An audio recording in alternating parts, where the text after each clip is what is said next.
Isang nakakagulat na revelasyon ng lumabas ngayong araw matapos sumuko sa mga otoridad ang isang miyembro ng isang kilalang drug syndicate sa kanyang salaysay. Direkta niyang itinuro si First Lady Liza Tasmags bilang umaniutak sa likod ng kanilang operasyon.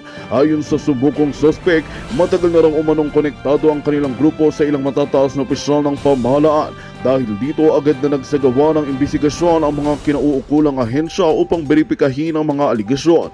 Bagamat walang inilalabas na opisyal na pahayag mula sa kampo ni First Lady Liza Tasmags, itinanggi ng Malacanang ang naturang akusasyon at sinasabing ito ay bahagi ng isang planong siraan ang administrasyon. Samantala, binigyang diin ng Department of Justice na seryoso nilang tututukan ang isyu upang matukoy ang buong katotohanan. Samantala, iba't ibang sektor ng lipunan ang nananawagan ng transparency at patas na proseso sa paghawak ng kaso. Ilan sa mga mambabatas ang nagsasabing kung totoo ang mga paratang, dapat panagutin ang sinuman kahit pa ito ay bahagi ng First Family. Patuloy ang pag-aabang ng taong bayan sa magiging takbo ng imbestigasyon na maaaring magdulot ng matinding epekto sa kasalukuyang administrasyon. At yan nga ang balitang ating pakakatutukan. Ngunit bago ang lahat, siguraduhin mag-subscribe at i-hit ang notification bell para sa patuloy na pagtutok sa mga sulyap ng bagong balita sa tunay na boses ng masa.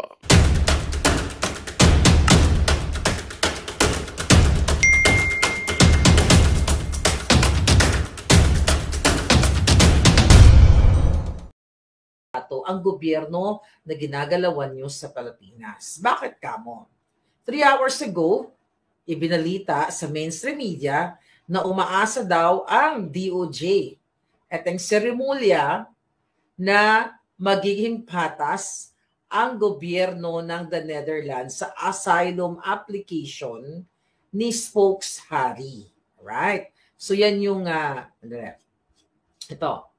Ang sabi dito, kasunod ito ng pahayag ni Spokes Harry na mas lalo manong makakatulong sa kanyang asylum application ang pagsasampa ng kasong human trafficking laban sa kanya. Kasi di ba pinailan nila ng panibago na namang kaso. So ayon kay Bonjing Remulla na masamang damo talaga, so iniligtas pa ni kamatayan, muntik-muntika na yan. So sabi dito, ayon kay Remulla, maaaring magkomento ang ambassador ng the Netherlands sa sitwasyon ni Roque at kasong kinakaharap niya sa Pilipinas. Maaaring magkomento. Bakit ito iniinstrakan o inuutusan, minamanduhan, actually yan ang right word, nitong gobyerno ng mga bangag, lalo na si Remulla, na magkomento ang ambassador ng the Netherlands sa Pilipinas. Sabi pa nila, kailangan daw umuwi si Roque sa bansa para harapin ang kasong inisampa laban sa kanya. Okay? Sabi pa niya, the prosecutors have found more than probable cause. I trust the judgment of the prosecutors in the case. Kasi nga, pinailan nila ng kaso, di ba?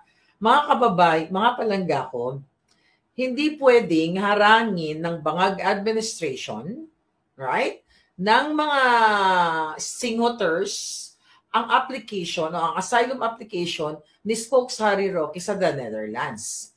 Bakit kamo? Walang power ang bangag, ang mga bangag dito sa Netherlands. Kasi ibang bansa yun. Bakit? Bakit ba nag-apply si Attorney Harry sa Netherlands nitong asylum visa na ito, asylum application na ito? Kasi nga, hinahabol siya ng mga bangag, political ang dahilan, ang idinulot kung bakit si Harry ay nag-file ng application ng asylum visa sa the Netherlands. Kasi pinopolitika, ini-intimidate, tinatamnan ng kaso ng mga bangag Marcos administration. At ang pwede lang pong magdesisyon yan ay ang the Netherlands o yung mga bansa kung saan nag-a-apply ng asylum visa itong ating mga palangga, di ba? Katulad nila Ka-Eric, di ba? Katulad ni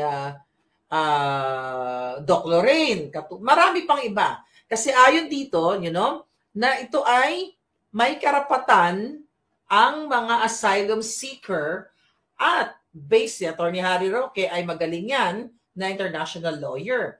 So ginagarantiya, tandaan ninyo, ng 1951, according to this report here, Refugee Convention.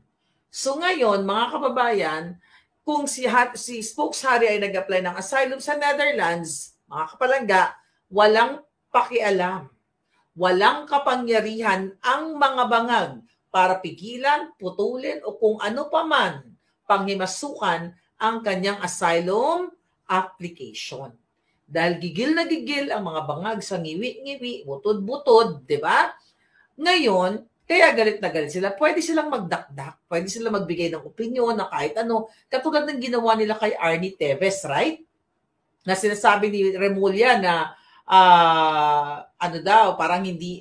parang ang konteksto dun sa kaso ni Teves na hindi patas or di maayos yung way ng pag-govern o pagpapatakbo ng Timor-Leste sa kanilang not sa bansa, yung processing nila nitong asylum visa na ito o asylum application na ito. So ngayon, mga kababayan, kitang-kita ninyo dahil hindi kami makuha ng mga bangag, lahat na lang ng paraan ng mga kailigalan ay gagawin nila.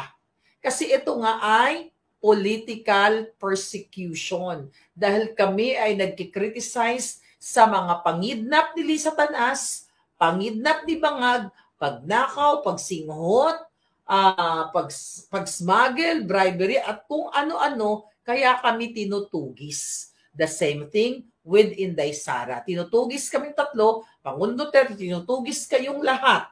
Kasi nga, bagsak na ang tiwala ng taong bayan sa kanilang among si Bangag Jr. Kaya ngayon, dahil kami ang pasimuno, ito kasi si Maharlika ay pasimuno sa mga expose, sa mga katotohanan na kinasasakutan ng bangag-bangag administration. Kaya naman, mga kababayan, ang hagupit ng mga bangag ay makipagsabwatan, nananakot na makikipag-ugnayan daw sa Interpol, then assassination, again sa akin, meron ako niyan. Di ba? Nagpadala ng manggugurgur dito. So, ang una pa nga nilang panakot sa akin noong 2022, di ba? Extradition, mga bobo talaga. Ba't nga hindi pa rin ako na-extradite? Di ba? Lahat na lang ng kajotahan, lahat na lang ng kasamaan ay ginagawa nila, panagtatanim ng kaso, pagpapabricate ng address, lalo na sa akin, kay Spokes Harry, at na yun kay Inday Sara, di ba? Sabi ko nga, malinaw na ito ay talagang pamumulitika. Di ba? Dahil nga apektado na sila sa bunganga natin, dahil, actually, it's not about sa bunganga natin Dahil sila ay walang ginagawang matino, kundi ang gumamit ng pera ng bayan, ubusin ang pera ng bayan, nakawin, ipang-ayuda, ipang-bayad sa mga botante, bilhin ang mga pagkatao ninyo dyan sa Pilipinas para kayo ay magbangag-bangag, ngiwi-ngiwi, na masupport-support kunyari kay Bangag. Pero wag niyong iboto, maawa kayo sa inyong mga kinabukasan, wag niyong iboto ang alyansa ng mga bangag. Babalik tayo sa asylum visa o asylum application. Hindi pwede pang himasukan ng Bangag administration. Lalong magagalit sa kanya. Ito, ang pangalan nito, itong si Remulla, ang the Netherlands government kasi inuutusan niya na kailangan daw magbigay ng komento. Itong embahada or, ang the Netherlands government. Mga kababayan, wala siyang karapatan. Walang karapatan ang mga bangag sa pag-grant o pagbigay ng asylum visa sa mga seekers. Di ba? Marami nga doon kung naalala ko yung kwento ni Spokes Harry sa Netherlands, yung mga kaso nga ng mga nandoon na nakasama niya sa center, doon sa asylum center na yon, ang mga kaso talagang gumurgur may mga may gumurgor ng tao, or basta worst case talaga. Worst case yung mga nandoon. But ganun pa man, si Spokes Harry Roque, wala siyang ginurgor, wala siyang kinidnap. Pero si Lisa Tanas, si Marcos Jr., si Teddy Boy Locsin Jr., ang kanyang asawang si Maria Lourdes Barcelon, si Mila, ang DFA, ang DOJ, ay nakipagsabwatan, lahat ang mga hinayupak na yan, para mangidnap ng 2 minor de edad, pero walang ginagawa ang gobyerno ng mga bangag. Nakita nyo, mga kababayan? Kaya ganun na lang, ang ginagawa nilang harangan ang mga asylum seekers like Attorney Harry Roque. So hindi pwedeng pigilan yan. Baka approve na yung asylum ni Spokes Harry at talagang lang si Spokes Harry ginigame lang niya itong mga bangag na ito. So ngayon, mga palangga, ngayon ay naglabas ang balita na kung saan Arzila Sinea, thank you. Leo Journey, God bless you. Also, Rebecca Ogata, thank you mga palangga. So recently, mga kababayan, alright, I think this one, okay. Okay. Grabe, ang daming ngayon ang daming krimen na naman talaga. Ito nga pala yung sa balita. Okay. So ngayon,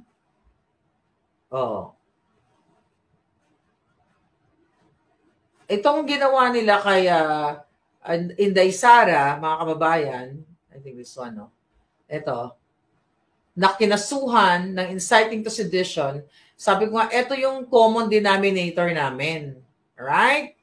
Ito ang common denominator namin, nakakasuhan na naman kami dahil nga ang mga sinasabi ng mga yawa na ito, right? Mga yawa, okay? Na kami ay i-incite ng kaguluhan dyan sa Pilipinas. At ang pinaka-latest, ito nga, na kinumpirma ni Vice President Inday Sara na nakatanggap daw siya ng summon mula dito sa prosecutor related doon sa reklamo na inihain sa kanya ng NBI, di ba? Ay dito, doon sa sinabi ni Inday na, yung nandoon din ako sa na yun doon sa Zoom meeting na yon na sinasabi ni Vice President Sara na kung sakali, okay? Pero tignan mo to okay? Ito yung nakalagay sa media. Ang kaso ay dulot sa kanyang controversial na pahayag na siya ay nag-hire ng tao para gurgurin si Marcos Jr. at si Lisa Tanas. Di ba? Nag-hire. Wala naman sinabi si Inday na nag-hire siya. May binilinan na siya na kung sakaling gugurgurin siya ng mga bangag, ay meron binilinan na siya na gurgurin itong mga hinayupak na ito. So, syempre, tinitwist talaga nila ang balita, mga kababayan. Ngayon, eto lang yan. Bakit kami may common denominator? Sabi ko nga, iisa lang kami. Iisa lang ang pinaglalaban namin dito. Katotohanan na ang inyong presidente ay talagang wala na sa tamang katinuan dahil hindi siya nagpapatakbo ng bayan at si Lisa Tanas ang nagpapatakbo dyan sa gobyerno ng mga bangag. Kaya gano'n na lang ang galit sa atin. Gano'n na lang, mga kababayan, ang kanilang mga kaletsyehan. Right? Kanilang mga kaletsyehan. Galit na galit, gustong manakit ng mga yawa. So recently, meron silang inilabas na mayroong nagtitrending dyan sinend din to sa akin. May nagtitrending about sa memorandum, memorandum ng ito ang memorandum. Here we go. Okay, here. Mula sa Executive Secretary, memorandum dated April 15, subject Lelo Survey, presentation on April 8. Okay, may lumabas na memorandum. Ngayon, ang memorandum dito, mamaya tiyan ko dito, na nakasulat dito, mga kababayan, Alright, ito ha. Okay. Asan na yung memorandum na yan? Okay. Yung kanilang, ayan. Ang kanilang memorandum dito na pinorward kay Bangag. Okay? Kay Bangag, well, legitimate yung documents. Tapos yung pinag-uusapan nila doon, it's about nga yung Lelo survey presentation. Ngayon, ito, pinabulaanan na ito ng mga Bangag. Ito daw po ay fake news. Wala daw ganito. Pero bago natin talakayin yung fake news na yan, o yung kanilang state-sponsored na kabangagan, yung nilalaman kasi, I think, makipakita natin dito. Ito yun ha. Tignan natin, basahin ko dito. Ayan yan, no? Okay. Basta yun. Okay?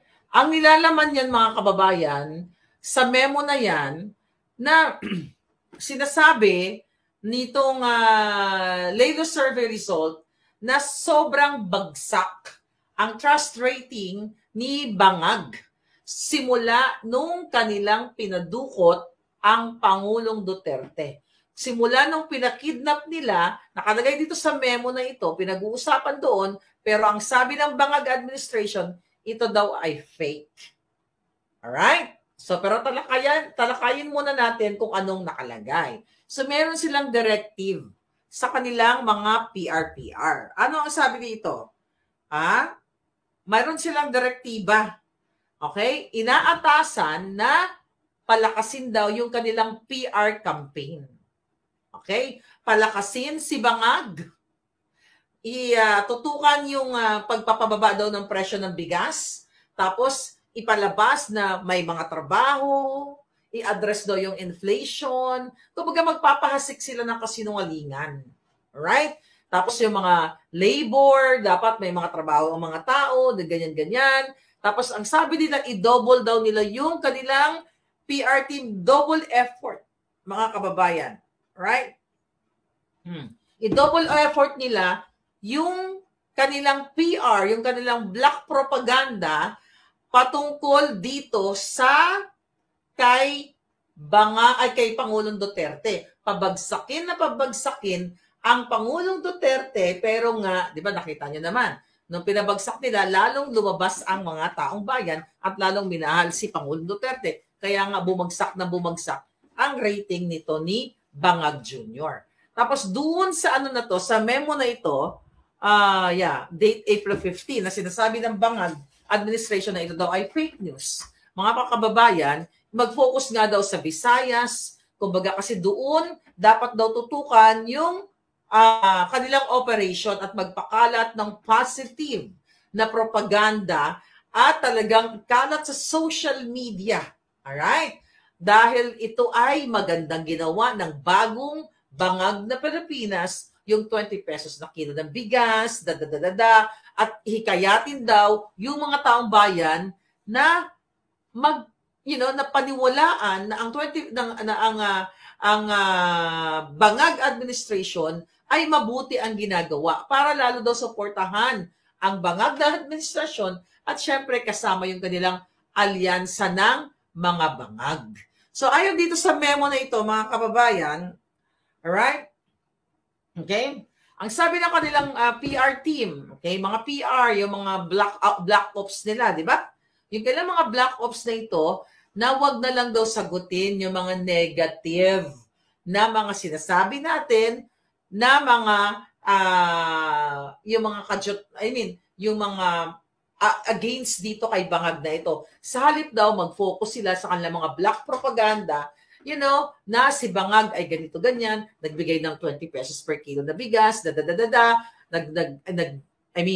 bukbuk na bigas. Kumbaga, pabanguhin si Bangag at tututok sila dito sa midterm election para pataasin ang alyansa ng mga Bangag. Kasi nga, pag nanalo sila, yung alyansa nila ay dudurugin nila syempre si Inday Sara.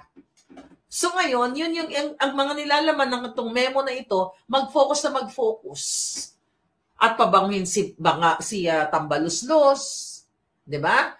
So ngayon, ang nakikita natin dito, mga palangga, although pinabulaanan nila, 'di ba?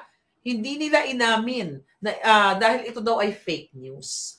Pero kitang-kita naman, ang tawag nga dito, kaya nga sabi ko dito, ito ay state-sponsored or tanim fake news. Gagawa sila ng memo, it's real memo, tapos later on, pasinungalingan nila, pabolaanan nila na ay hindi naman totoo yan. Which is yun ang ginagawa nila. Kasi gusto nilang ipanipulate yung mind ninyo eh.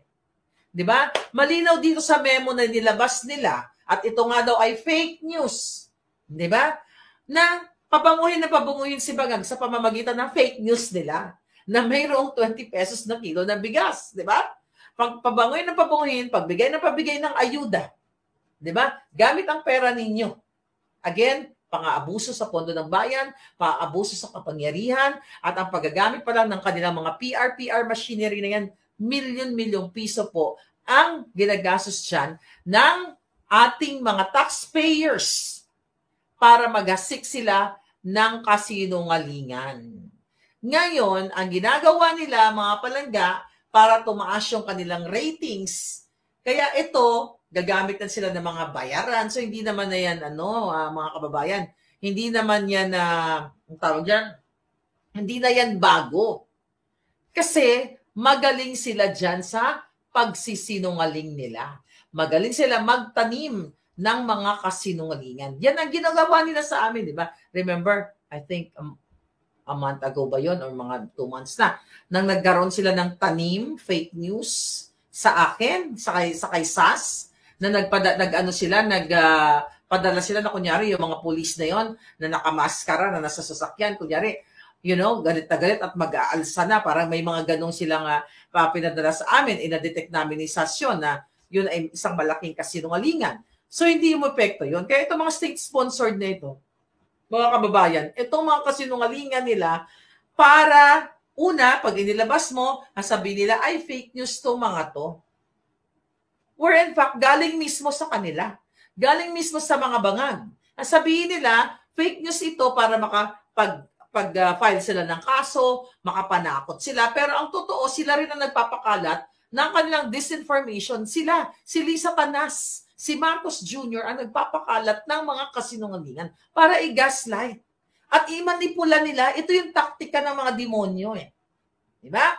Para, ang iisipin ninyo, let's say for example, may mga vloggers naglabas para humina ang kredibilidad ng isang vloggers o ng isang newspaper company like, 'di ba, si Bobby Tiglao, ginasuhan din nila o kakasuhan ba nila yung The Manila Times? 'Di ba? Kasi doon sa mga inilabas na mga memo o mga memo galing from the government. So ito yung ginagawa nila, mga kababayan, totoo yung memo. Pero sasabihin ng mga bangag ay hindi totoo 'yan. Peki 'yan. Pero ang totoo, ginawa nila 'yan. Para nga mag-gaslight. Ginawa nila yan para maghanap ng paraan para kasuhan ka or what. Tapos i-deny nila. Di ba? Sino pa ba maniniwala sa bangag na administrasyong ito? Di ba? Maglalabas sila ng mga memo-memo na ganyan, tapos i-deny nila. Katulad nga, ulit-ulitin natin, nung sinabi nila na ang pre-op authority to op na nilabas ko na may perma ni Agent Morales, hindi daw totoo, pero lumabas na yung mismong testigo. So ito po ay magaling ang mga bangag na ito para what? Para i-weaponize nila yung mga fake news narrative nila. Na galing sa kanila mismo yung memo na yan, ginagamit ng administrasyong bangag na ito para ma-justify nito itong mga fake news narrative nila na tayo dito, mga kritiko, ay nagpe-fake news. Pero sa totoo, sila ang nagpe-fake news. Ngayon, ipinapasa yan sa atin na mga kritiko, tinatakot tayo, like mga whistleblowers, yung mga puting ahas natin na nagbibigay sa atin ng information. Di ba? So yan ang ginagawa nila. Kasi ang plano talaga nila ay sirain tayong lahat, ubusin tayo. Ubusin si mga Duterte, di ba? Nakalatag na yan kung sino yung mga like si Senator Bongo, si Bato, si Pulong Duterte, si Manscarpio. Lahat yan gusto nilang kasuhan, gusto nilang ikulong, gusto halos lahat na lang, gusto nilang kidnapin o paalisin sa Pilipinas ang mga Duterte para maghari ang mga bangag. Kasi ang pinakamalakas at pinakaminamahal ng Pilipino, majority ng Pilipino, nakita nyo naman po yan, all over the world, noong kinidnap nila si Pangulong Duterte, ang mga taong hindi naman nagpo-politikang post sa kanilang mga Facebook ay lumabas sa kalsada, nanindigan at sumuporta kay Pangulong Duterte dahil sa ginawang pangidnap o pagkanulo ng Bangag administration na ito. So itong kanilang gaslighting, disinformation, yung kanilang mga black ops o black propaganda, ito po ay what? Ito ay mando ni Bangag at ni Lisa Tanas. Kasi gusto nilang pahinain ang impluensya ni Inday Sara. Pero hindi nila mapahina kasi the more na sinisira nila si Inday Sara, kaso dito, kaso ganyan, impeachment dito, impeachment ganyan, lalo siyang minamahal. At lalo tumitindi ang pag-alab ng puso ng bawat Pilipino at ang mga bangag ay bumubulusok pababa. Tingnan mo ngayon, yung kanilang dating kaalyado na si Camille Villar, di ba? O, recently, ano ang sabi? Sisilipin ang kanilang mga negosyo, iimbestigahan ni Bangag. I think, ang sabi dito? Tingnan natin, mga hitad. Alright? Yun nga, sabi ko nga sa inyo mga palangga, hindi na nakakagulat yung mga case na pinafile sa amin, kay Spokesari, sa akin, kay Inday Sara, di ba?